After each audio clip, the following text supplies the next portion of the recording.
Hello, this is J183. This is my review of the Malaysian Grand Prix, the final Grand Prix in Malaysia, which is a little bit sad because it's a pretty decent track and it's had a lot of good races over the years. But yeah, Max Verstappen, the absolute domination that race. It was unbelievable stuff from Verstappen, the young Dutchman, on his 20th birthday was yesterday, and he won the race by 12 seconds. Like, it's probably one of the most dominating drives of the season. Like, Hamilton or Mercedes themselves have been very dominant at times, but by one driver, he outperformed Ricciardo by a mile.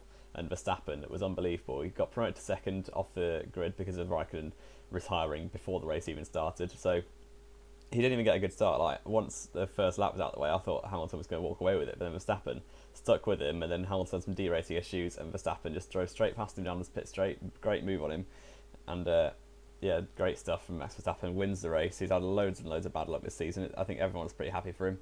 And Lewis Hamilton in second place, managing to have a pretty lonely race. He was 12 seconds behind Verstappen and 10 seconds ahead of the third place man, Daniel Ricciardo. I think is like his third place for the season.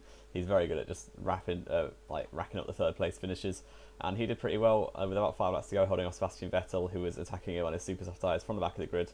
Very good damage limitation for Vettel. Fourth place, he's still just about in the championship. I think it's something like 34 points difference, so it's doable, but it could be better. It could be a better situation, put it that way. And Vettel in fourth, he backed off a load at the end and then got wiped out by Stroll on the in-lap, which was a bit interesting. I think the stewards have now said that no further action will be taken, but it was a little bit weird. I didn't see the point of it. And then we had a nice little bit with Verline giving Vettel a lift back. So yeah, that was nice to see. And hopefully the FIA don't give either of them a reprimand, because like it's a bit fun and just stop being such killjoys. But still, Vettel fourth, and then Valtteri Bottas is awful. I want to rant about this because Bottas, at times, Austria and Russia, he had a good qualifying. He had unbelievable starts in both those races. Like, his only good thing this season really seems to be his starts. And then once he's in the lead, because there's such bad tracks at Austria and Russia, it's just impossible to overtake, so he wins. But then the rest of the time, he is absolutely atrocious. He's nowhere near Hamilton. I know Hamilton's good, but he's been teaming with Button, who isn't world class, let's put that, and Rosberg, who also isn't world class. Those two held up a candle, definitely. Like, the Button and Rosberg both give Hamilton a very good fight over their time as teammates.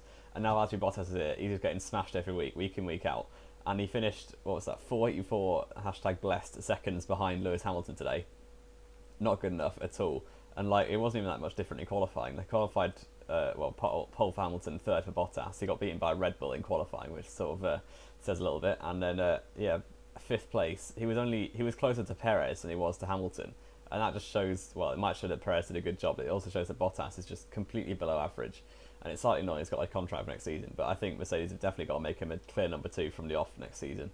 And in sixth place, as I said, Perez in the Force India had a very long first stint, decent race for him, sixth place, and best of the rest. Stoffel Van Dorn did an unbelievable job. He qualified sixth, but was promoted to fifth after Raikkonen DNF before the race. So seventh place finish, very good stuff. He just about beat the Williams out the pits, as they almost undercut him. And then Stroll and Massa, 8th and 9th for Williams, decent result for them. This is a track that suits their car, so they did a good job to get a few points. Ocon got absolutely bullied by everyone and still managed to get 10th, so well done to him. He was looking like he was going to undercut his teammate, and then he just got crashed into by, well, he kept getting forced off by Massa, and then he crashed into someone else. I think it was Magnussen, I can't quite remember. It was early in the morning. So yeah, Ocon finished 10th, got a point. Fernando Alonso 11th, Kevin Magnussen in 12th, who's the absolute dirtiest driver on the track. We heard Alonso say it, and we heard Hulkenberg say it a lot after it was Hungary, I think. And Magnussen, on lap 2, he completely forced Hulkenberg off, and then consistently throughout the race, he forced off Palmer, he forced off Alonso, he weaved in the braking zone. Just, come on, sort yourself out. And then he complained when Alonso barged his way through the inside. Like, he can give, but he can't take, Magnussen. I just hope he needs to calm it down, and he just stopped crashing, or stop like weaving and driving dangerously, because it just like drives people up the wall.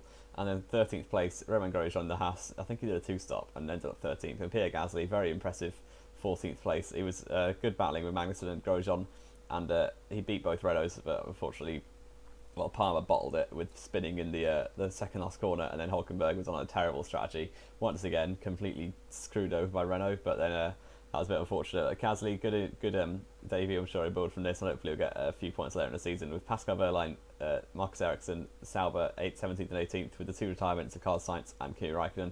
So it was a decent race, I thought. It was worth getting up for, I'll put it that way. And yeah, I'd give it about 6 or 7 out of 10. It was solid, and yeah, that's going to be the end of this video. I hope you enjoyed. If you did, then leave a like.